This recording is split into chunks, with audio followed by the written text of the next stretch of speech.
আসসালামু আলাইকুম রহমতুল্লাহি ওয়া বারাকাতুহু।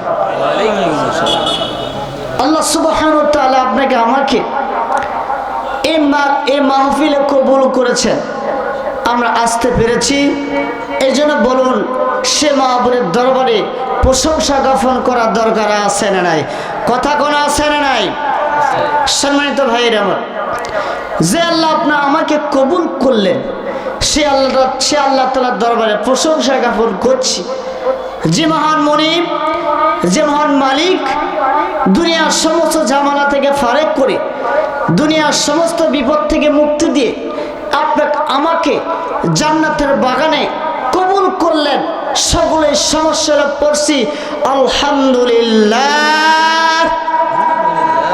সবাই পড়ে রব্বানা লাকাল হামদ হামদান কাসীরান তাইয়িবান মুবারাকান ফীহি ইয়া রাব্বি লাকাল হামদু কামা ইয়ানবাগি লিজালালি ওয়াজহিকা ওয়া আযীমি সুলতানিক। এই প্রশংসা করলাম কার? প্রশংসা করব কার? প্রশংসা হবে কার? সর্বাবস্থা করব কার? খাবার সময়, ঘুমের সময়, এই মানুষের জমির আল ঠেলার সময়, কথা কয় না বলে কার সময়? জমির আল ঠেলার সময় আল্লাহ প্রশংসা হবে? হ্যাঁ, প্রশংসা হয় ভালো কাজ থেকে। আর খারাপ কাজ দেখলেই শয়তানে আচরণ, শয়তানে উদ্বুদ্ধ, শয়তানে কুমন্ত্রণায় পড়ে মানুষ কোনো খারাপ কাজ করতে বাধ্য হয়। আমি আপনাদের মাঝে একটু পরীক্ষা করবো, ইমানে পাওয়ার কার কতটুকু আছে একটু দেখতে চাই। আপনারা বলেন তো, আমরা ইমানদার না বেঈমান? আমরা কার উম্মত? কার উম্মত? মুহাম্মদুর রাসূলুল্লাহ। আমাদের ছেলেমেয়েরা অনেক সুন্দর করে জান্নাতের বাগান সাজাইছে। আপনারা খুশি না বেজার? বলেন খুশি না বেজার? আমি অনুরোধ করবো এলাকার মানুষগুলিকে, আমি এলাকার কৃতি সন্তান হিসাবে, যারা জিলাপির দোকানে আছেন, যারা ফুচকার দোকানে আছেন, যারা বাড়িতে আড্ডা দিচ্ছেন, যারা ছেলে মেয়েকে নিয়ে আড্ডা দিচ্ছেন, যারা জামাইদেরকে নিয়ে আড্ডা দিচ্ছেন, যারা বাড়িতে মেলা লাগাইছেন, খানা নিয়ে ব্যস্ত, মেহরবানি করে আমি অনুরোধ করব, এই জান্নাতের বাগানে আসুন। কারণ এই মাহফিল দ্বারা আপনার ভাগ্য চাকা যদি না করে, এই মাহফিল কিয়ামতের ময়দানে আপনার আমার জন্য নাজাতের জরিয়া হতে পারে না? পারে না? কথা কোন পারে না? পারে না? তাকবীর দিব, তাকবীরের ধ্বনিতে যেন জিলাপির দোকানে, ফুচকার দোকানে, বাড়ির মধ্যে যারা কেউ না থাকতে পারে, তারা এক ছুটে যেন এই মাহফিলের জান্নাতের বাগানে আসতে পারে। এই জন্য সমস্ত তাকবীর দেব, লিল্লাহি তাকবীর, নারায়ে তাকবীর, আল হাদিসের আলম। সংসদ থেকে জ্বালাবে, হ্যাঁ জ্বালাবে রে, আতুই জ্বালা। ঘরে জ্বালালে তো অন্তরে জ্বলবে, কথা কই না কে? এই জন্য বলবেন আল হাদিসের আলম, আলেম ওলামা যেখানে, বিড়ি সিগারেট যেখানে, সুদ ঘুষ যেখানে, বেপরদা যেখানে, বেনামাজি যেখানে, এগুলো আমাদের মাঝে আছে? আমাদের সমাজে আছে? কথা বলবো না, শেষ করে দেব। কি বলেন? বলবো? বাস। আমার বন্ধুগণ, আমার ভাইরা, আমার বাবাজির, আমার বন্ধুগণ, হাতে ধরিলে বাজান, লক্ষ্য করে গভীর মনোযোগ দেবেন। আমি যে কথা আপনাদের মাঝে বলতে চাই, অল্প সময়ে আমি সমাপ্ত করে দেবো বাজান। ও আমার বন্ধু,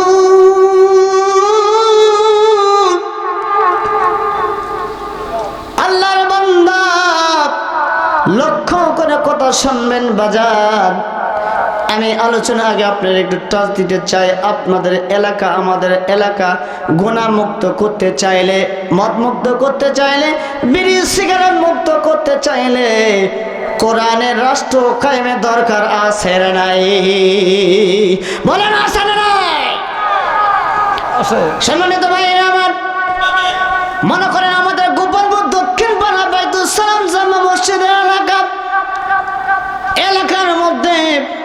বিড়ি নাই, সিগারেট নাই, মদ নাই, গাঁজা নাই, বেপর্দা নাই, বেনামাজি নাই। বলেন তো বাজান, এলাকার মধ্যে যদি কোনো একটি সন্তান জন্মগ্রহণ করার পরে বাজান গো, এই সন্তানটা বিড়ি খাবে, গাঁজা খাবে না মদ খাবে? কথা কোন ঠিক নেবে? ঠিক কথা কয় না কে? হ্যাঁ, কি খাইতে পারবে? কেন পারবে না? আপনাকে বুঝতে হবে, আমাদের এলাকায় বেনামাজি নাই, বিড়ি নাই, সিগারেট নাই, গাঁজা নাই, মদ নাই, বেপর্দা নাই, কোনো রাহাজানি নাই, সুদ নাই, ঘুষ নাই। এই কারণে ওই সন্তানটা জন্মগ্রহণ করার পর কোনো অপরাধ করতে পারে না, কারণ অপরাধের জায়গা গোপালপুর দক্ষিণ পাড়া নয়। ঠিক না বেঠি?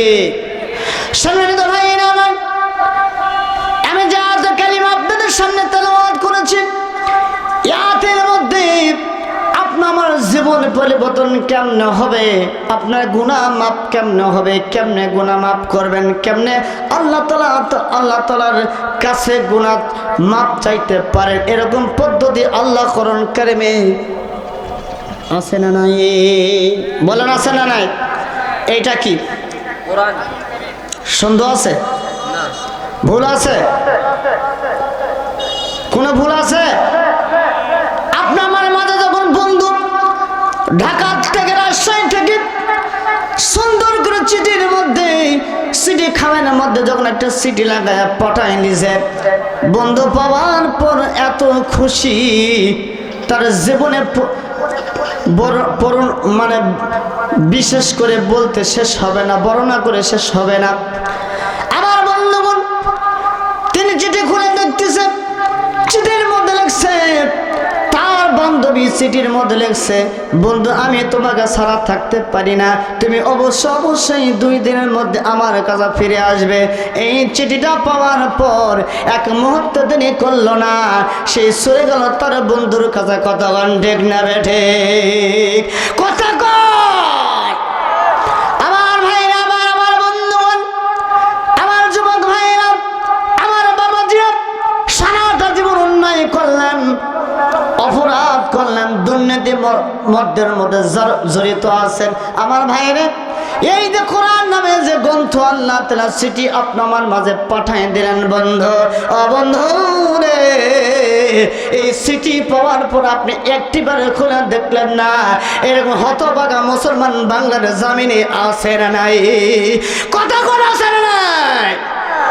হ্যাঁ, কি বলে কথা বুঝতেছেন না আপনারা? কি কোরআন আল্লাহ আমাদেরকে দিলেন, কোন চিঠি পাঠিয়ে দিলেন, যে চিঠি বললে আপনার জীবন পরিবর্তন হবে, আপনার ভাগ্য চাকা খুলবে, জান্নাত আপনার নাকের ডগায় আসবে, এইরকম চিঠি পড়ার দরকার আছে না নাই? মুসলমান গাও গরম হয় না, ঈমান নাই, আছে? ঈমান আপনার আমার মাঝে নাই। যদি ঈমান থাকতো, কোরআন আলোচনা শোনার পর আপনি আমার ঈমান বৃদ্ধি করে দিবেন সেই মালিককে। বলেন সে মালিককে? আমি কষ্ট দিব না আপনাদের মাঝে, আমি আলোচনা শুরু করতে চাই। আমার ভাইরা, আমার বন্ধুগণ, যে এত কালিমা আমি তেলাওয়াত করেছি আপনার মাঝে, আল্লাহ তাআলার মধ্যে বলেন, ইয়া আইয়ুহাল্লাযীনা আমানু তুবু তাওবাতান নাসুহা।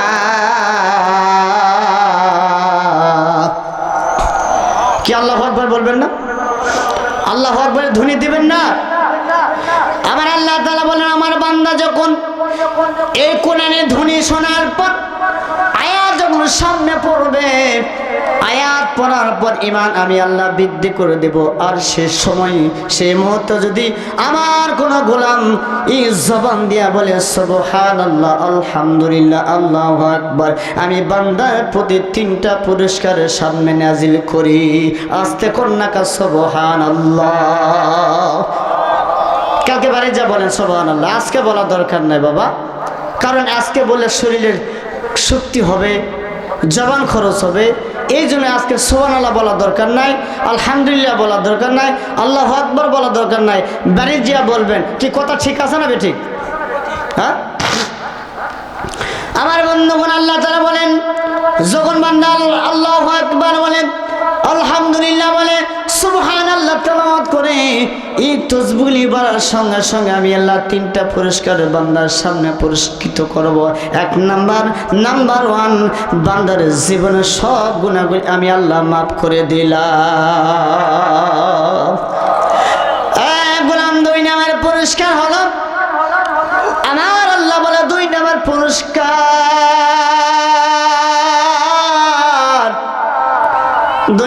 পুরস্কার আমার আল্লাহ বলে, আমি বান্দাকে ছোট করতে চাই না, আমি আমার গোলামকে উচ্চ মাকে আমি পৌঁছাইতে চাই। আমি আমার গোলামের জীবনে গুনাহ মাফ করলাম, ঠিক আছে। 2 নাম্বার, আমি বান্দার প্রতি রাজি এবং খুশি হয়ে যায়। আস্তে কন্যা কা সুবহানাল্লাহ। কে খুশি হয়? আল্লাহ খুশি হলে জান্নাত পাওয়া যাবে না যাবে না? যাবে। 3 নাম্বার পুরস্কার আমার আল্লাহ বলেন, 3 নাম্বার পুরস্কারের কথা আমার আল্লাহ বলেন, বান্দাকে আমি এত বড় একটা পুরস্কার দিতে চাই, কোনদিন সে পরিকল্পনা করতে পারে না। 3 নাম্বার পুরস্কারটা হলো, আমি আমার বান্দাকে ওই জান্নাত থেকে একটি সিটের বরাদ্দ আমি আল্লাহ করে দিলাম। আল্লাহু আকবার বলেন, আল্লাহু আকবার। আমার বন্ধুগণ, আমার ভাইরা, আমার বাবাজিরা, আমার অপরাধ করার পর, গুনাহ করার পর যাই নামাজটা বিছিয়া গভীর রজনীতে রাত 12টার পরে গোলাম যখন 2 হাত তুলে বলে, রব্বে কারীম, জীবন ভরা গুনাহ করলাম আল্লাহ, গুনাহে জর্জরিত হয়ে গেছে আল্লাহ, গুনাহের কারণে মসজিদে গেলে মন ঠিক থাকে না, কোরআন তেলাওয়াত করতে পারি না, নামাজ পড়তে পারি না আল্লাহ, আমার মুখ দিয়ে ফাঁসা কথা বেরিয়ে যায়। মালিক গো, এই দিয়ার দোয়া আমি দোয়া করতে চাই, মাওলা কারীম, আমি আপনার কাছে ফরিয়াদ জানাই আল্লাহ, আমার জীবনের সব গুনাহগুলি মাফ করে দেন। আল্লাহ তাআলা বলে, সেই মুহূর্ত যদি আমার গোলাম তওবা নসুহা পড়ে, আমি বান্দার সমস্ত গুনাহগুলি আমি আল্লাহ মাফ করে দিব। আল্লাহু আকবার, নারে তাকবীর। আপনার জিমে গেছে তাকবীর দেন তো, লিল্লাহি তাকবীর, নারে তাকবীর। আলহামদুলিল্লাহ। আমার ভাইরা, আমার বন্ধুগণ, অপরাধ করার পর, গুনাহ করার পর গোলাম যখন অনুশোচনা হওয়ার পর, অনুতপ্ত হওয়ার পর গোলাম যখন এরকম করে কাকুতি করে চোখের পানি ফেলাইয়া যখন দোয়া করতে থাকে, আমার আল্লাহ বলছেন, আমি তার জীবনে গুনাহ মাফ করে দিব। কিনা বলেন তো, সমাজে আমরা অসংখ্য অপরাধ করতেছি, কতক্ষণ ঠিক না বেঠিক? কি আপনার আমার অপরাধ আছে না ভাই? কি অপরাধ আছে না? নাই আছে না? আল্লাহ নবীর সাহাবী হযরত সাদ বিন আবু ওয়াক্কাসের একটি ঘটনা আপনাদের শোনায় নেই। আমরা হাজার হাজার অপরাধ করতেছি, তারপরে চোখ দিয়ে পানি আসে না। আল্লাহ নবীর সাহাবী একটি অপরাধ করার কারণে তিনি 6টি মাস পাহাড়ের গুহায় বসে তিনি ক্রন্দন করতে থাকে। কি অপরাধ আমি আপনাদের বলতেছি। আল্লাহ নবীর সাহাবী হযরত সাদ বিন আবু ওয়াক্কাস রাসূলের কাছের মুহাব্বতের সাহাবী ছিল। এই সাহাবীটা সব সময় প্রত্যেকটা জায়গার খবরগুলি নিয়ে এসে নবীর কানে দিত, নবীকে পোষায় দিত। একদিন হঠাৎ করে দেখলো সাদ বিন আবু ওয়াক্কাস যখন রাস্তায় চলে যায়, যাবার পথে এই নজরটা চলে গেল একটি বাড়ির দিকে, আর সেই বাড়িতে একদিন বেখানা নারী গোসল করতেছিল। বলেন নাউজুবিল্লাহ। আমার ভাইরা, আমার বন্ধু বোনেরা, সোনার ভাইরা, হাতে পায়ে ধরে রে বাবা, যে আলোচনা আপনাদের মাঝে আমি করব, এই আলোচনাটা করি সমাপ্ত করবো বাজান। যে আলোচনা করতে চাই আমি আপনাদের মাঝে বলতে চাই, বাবা গো, হযরত সাদ বিন আবু ওয়াক্কাস রাদিয়াল্লাহু তাআলা আনহু নজরটা পড়ে গেল একটা বেগানা নারীর দিকে। সঙ্গে সঙ্গে নজরটা ফেরায় নিল আর ইস্তেগফার বললেন, তওবা পড়লেন আল্লাহ, আর আল্লাহ তাআলার কাছে বললেন, আল্লাহ আমি যে অপরাধ করলাম, আয় আল্লাহ আমি যে গুনাহ করলাম, এই গুনার কারণে, অপরাধের কারণে আমার মুখ আমি রাসূলের সামনে কখনো দেখাইতে পারবো না, মদিনায় যাইতে পারবো না। আল্লাহ আমি যতক্ষণ এই ক্ষমার ঘোষণা না পাবো, এই ক্ষমার ঘোষণা আমার কাছে না আসবে, আমি ততদিন মদিনায় আর নবীর সামনে যাব না। অপরাধ কি? অপরাধ কয়টা? ও ভাই কথা বুঝতেছে? অপরাধ কয়টা? একটা। কি অপরাধ? বেগানা নারীর দিকে ভুল করে চোখটা চলে গেছে, সঙ্গে সঙ্গে ফিরে এনেছে, তওবা পড়লেন, ইস্তেগফার পড়লেন, তা মনের মধ্যে একটি কষ্ট, দুঃখ, বেদনা, যে আমি যে অপরাধ করলাম, অপরাধের কথায়, গুনার কথা যদি আমার নবী জানে, মদিনার সাহাবীরা জানে, তাহলে এই মুখ কি আমি তাদের সামনে নিয়ে দেখাইতে পারবো? আমাদের সমাজের যুবকেরা, ছেলেরা কত ভালো চিন্তা করেন, এই যে ঠেলাঠালি একটা মোবাইল নামছে, কথা কোন ঠিক না বেঠিক? একটি সাহাবীর জিন্দেগি আপনাদেরকে শোনাচ্ছি, শুনলে বুঝতে পারবেন আসলে আপনা আমার কি করার দরকার। এই ছেলেগুলি প্রতিদিন সকালবেলা মাগরিবতে শুরু করে ফজরের আগ পর্যন্ত লেবের মধ্যে ঢুকিয়া খালি ঠেলাঠেলি করে, এইরকম যুবক আমাদের সমাজে আছে না নাই? কতক্ষণ আছে না নাই? এই মোবাইল দ্বারা ইমান চলে গেছে, নামাজ গেছে, সব চলে গেছে, সুতরাং এই মোবাইলের দ্বারা। কতক্ষণ ঠিক নেবে ঠিক? আপনার আমার কত চোখের সামনে বেগানা নারী পড়তেছে, রাস্তাঘাটে, মার্কেটে, বিভিন্ন জায়গায়, ঈদের সময়, বিভিন্ন উৎসবে যখন রাস্তায় যায়, মেয়ের ঠেলায় যাওয়া যায় না ভাই। কতক্ষণ ঠিক নেবে ঠিক? কথা কি বাস্তব বলতেছি ভাই আমি? হ্যাঁ না ভুল বলতেছি বলেন? ভুল বলার সুযোগ আছে? আমার বন্ধুরা, আমার ভাইরা, আমি বলতেছিলাম আপনাদেরকে কোন অপরাধের কথা আপনাকে বলতেছি। আল্লাহর নবী সাহাবী হযরত সাদ বিন আবু ওয়াক্কাস রাদিয়াল্লাহু তাআলা আনহু তিনি চলে গেলেন জঙ্গলের মধ্যে, একটি গুহার মধ্যে চলে গেলেন। সেখানে যাওয়ার পর তিনি সিজদার মধ্যে পড়ে গেলেন আর রবের কাছে প্রার্থনা করে, আল্লাহ যে গুনাহ করেছি, যে অপরাধ করেছি মালিক, সে অপরাধের ক্ষমা যতক্ষণ আমার কানে না আসবে, আমি ততক্ষণ আপনার হাবিবের সামনে যাব না, মুখ দেখাবো না, মদিনায় যাব না। আল্লাহ কয়েক মাস পার হয়ে গেল, মদিনায় তন্ন তন্ন করে খোঁজা হলো। রাসূল দায়িত্ব দিলেন হযরত ওমরকে, হযরত সিদ্দিক আকবর রাদিয়াল্লাহু আনহুকে বললেন, আমার ছোট্ট সাহাবী সাদ কোথায় চলে গেল? আমি কয়েক মাস হয়ে গেল তাকে আর খুঁজে পাইলাম না, আমি তাকে আর দেখলাম না, আমার নজরে আসতেছে না, আমার সাদ কোথায় গেল? আজকে দিনের মধ্যে তোমরা আমার সাদকে খুঁজে নিয়ে আসবে আমার সামনে। দুজন সাহাবী চলে গেলেন, খোঁজার জন্য বেরিয়ে গেলেন। মদিনা থেকে কয়েক কিলোমিটার দূরে তিনি চলে গেলেন। খুঁজতে খুঁজতে দেখা গেল দূর থেকে একটি রাখাল দেখা যায়, যে রাখালটা বিভিন্ন কিছু পশু পাখিগুলি চালাইতেছে। আস্তে আস্তে হাঁটি হাঁটি পা করে যখন চলে গেলেন, তাদের সামনে গিয়া বললেন, রাখাল ভাই, কয়েক মাস হলো এই এলাকায় একটি মানুষ দেখেছো কিনা? ওই রাখাল বলল, পরিচয় জানি না, তবে একটি কথা, একটি ছেলেকে কয়েক মাস দেখতেছি হীরা গুহার তলে তিনি সিজদায় পড়িয়া বারবার কাঁদতেছে, আর কান্নার আওয়াজ এত বেশি। আল্লাহু আকবার। এত কান্নার আওয়াজ, এত কান্নার আওয়াজ। হযরত সাদ বিন আবু ওয়াক্কাস রাদিয়াল্লাহু তাআলা আনহু তিনি সিজদায় পড়ে কাঁদতেছে। ওই কান্নার আওয়াজের কারণে কয়েকটি মাস থেকে জানানো করি পশু পাখিগুলি ঘাসে মুখ লাগায় না। আল্লাহু আকবার।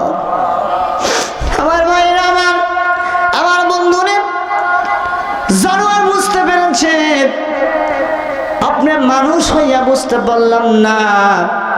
আমাদের মতো হতভাগ আর কেউ হতে পারে? কথা কর না পরে আমাদের অন্তরটা এত পাথর হয়ে গেছে বাজান রে, চোখ দিয়ে পানি আসে না। কেমনে পানি আসবে? কান্নার মতো কান্নার ভাঙ ধরা লাগবে যদিও পানি না আসে। কান্দনের মতন কান্দন আল্লাহ তাআলার কাছে চাওয়া লাগবে, আপনি কখনো চাইতে পারলেন না।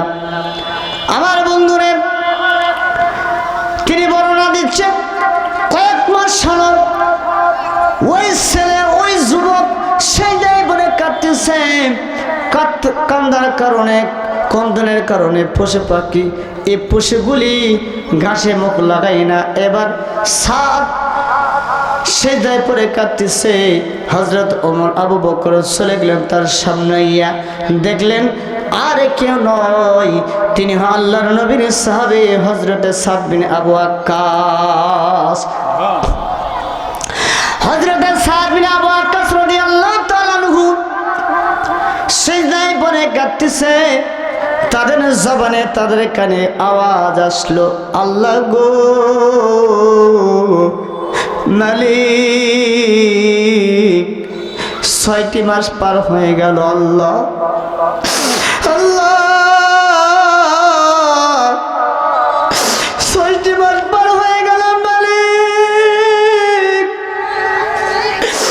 আমার গুনাহ, এমন গুনাহ করেছি, এমন অপরাধ করেছি আল্লাহ, কোনো সংবাদ পেলাম না, কোনো খবরও পেলাম না। আল্লাহ আমার গুনাহ মাফ হলো কিনা, আপনি আমাকে মাফ করেছেন কিনা, এরকম কোনো খবর আমার কানে আসে নাই, আমি পাই নাই।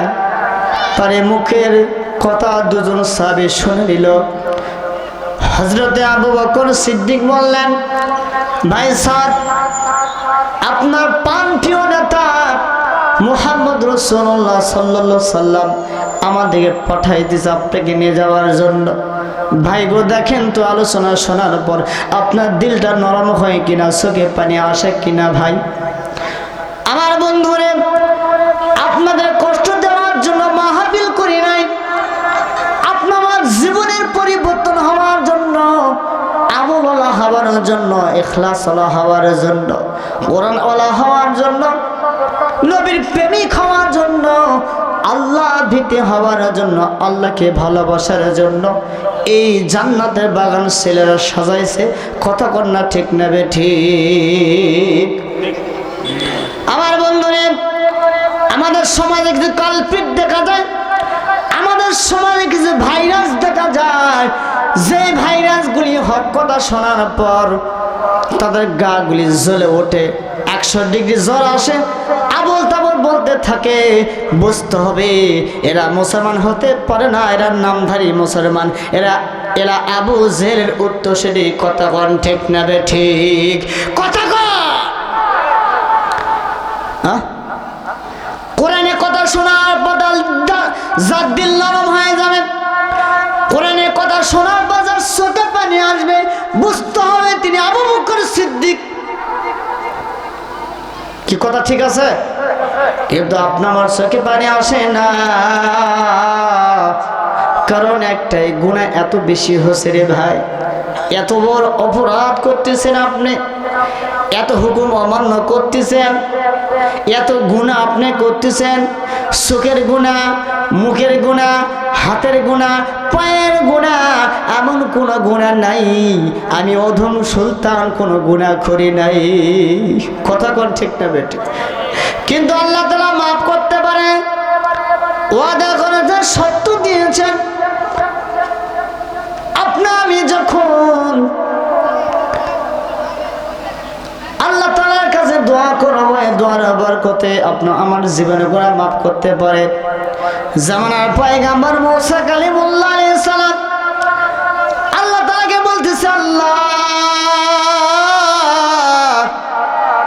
মালিক, ফেরাউন এত অপরাধ করার পর, এত গুনাহ করার পর তুমি তাকে গজব কেন দাও না? আমার আল্লাহ বলে, মুসা, 7টি কারণে আমি ফেরাউনকে গজব দেই না। কয়টা কারণ? কারণ মূসা তুমি শুনিয়ে রাখো, সারাদিন গুনাহ করার পরে, অপরাধ করার পর এই ফেরাউনের কি কথা তুমি কি জানতে চাও? আপনারা চান না? কি জানতে চান না শেষ করে দেবো কোনটা? আমার বন্ধুরা, ফেরাউন গভীর রজনীতে তার একটি ঘর ছিল। ঘরের মধ্যে গিয়া দুই হাত তুলে বলে, মালিক রব্বুল আলামিন, আমি খোদা দাবি করি, মানুষের মাঝে আমাকে ভালো লাগে। আল্লাহ আল্লাহ আমি স্বীকার করি আপনার ছাড়া কোনো রব নাই, আপনার ছাড়া কোনো পালন কর্তা নাই। আল্লাহ আপনি আমার রব, তিনি আমার সব। কোনো সন্দেহ আছে না নাই? কোনো সন্দেহ আছে ভাই? ফেরাউন বলে, আল্লাহ কেউ জানুক না জানুক আপনি জানেন। ও আল্লাহ, আমি ফেরাউন মানুষের মাঝে খোদাই দাবি করি, তার কারণ আমাকে ভালো লাগে। আল্লাহ গো, আমাকে আপনি গজব দিয়েন না, আমাকে গজব দিয়ে আপনি ধ্বংস করবেন না। আল্লাহ আমার আল্লাহ মূসাকে ডেকে বলে, পয়গম্বর জানিয়ে থাকো, ওই ফেরাউন রাতে গভীর রজনীতে চোখের পানি ফেলার কারণে আমি আল্লাহ তাকে মাফ